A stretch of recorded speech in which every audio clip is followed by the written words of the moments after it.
তৃণমূলকে দেশবিরোধী বললেন দিলীপ ঘোষ। বিস্তারিত জানতে ভিডিওটি সম্পূর্ণ দেখুন। একজন মাদ্রাসার শিক্ষক দেশ বিরোধী কাজে যুক্ত থাকার কারণে পুলিশের হাতে গ্রেপ্তার হয়। তারপরেই রাজ্যে বাংলাদেশি মাদ্রাসা শিক্ষকের গ্রেপ্তারি নিয়ে তৃণমূলকে তীব্র আক্রমণ করলেন রাজ্য বিজেপির প্রাক্তন সভাপতি দিলীপ ঘোষ। রবিবার সকালে তিনি বলেন, ভোটের রাজনীতি করতে বাংলাদেশিদের এ রাজ্যে এনে রাখছে তৃণমূল। এমনকি তৃণমূলকে দেশবিরোধী বলেও উল্লেখ করেন দিলীপ বাবু। এদিন দিলীপ ঘোষ বলেন, এটা তো ঠিক যে তৃণমূল বাংলাদেশিদের নিয়ে এসে এখানে রাখা ও থাকা খাওয়ার ব্যবস্থা করেছে।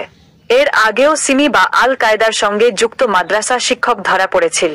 এসে মাদ্রাসায় শেল্টার নেয় ওরা, শিক্ষক হয়ে যায়, সেই পরিচয় থাকে, আবার ইমাম হয়ে যায়। তৃণমূল তাদের ইমাম ভাতাও দেয়। বাংলাদেশিরা এসে এখানে ইমাম ভাতা, বিধবা ভাতা, লক্ষ্মীর ভাণ্ডার সব সুবিধা নিয়ে নিচ্ছে। বাংলার সাধারণ মানুষ বঞ্চিত হচ্ছে।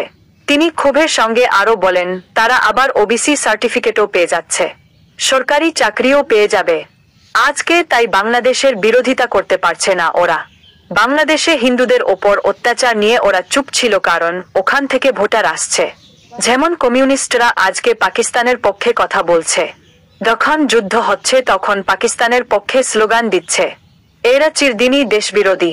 সময় সময় প্রকাশ পায়। তিনি আরও বলেন, ইকো পার্কের পিছনে বস্তি তৈরি হয়ে গেছে, যেখানে যেখানে সরকারি জায়গা সব বসে যাচ্ছে। এরা কারা? সব মুসলিম।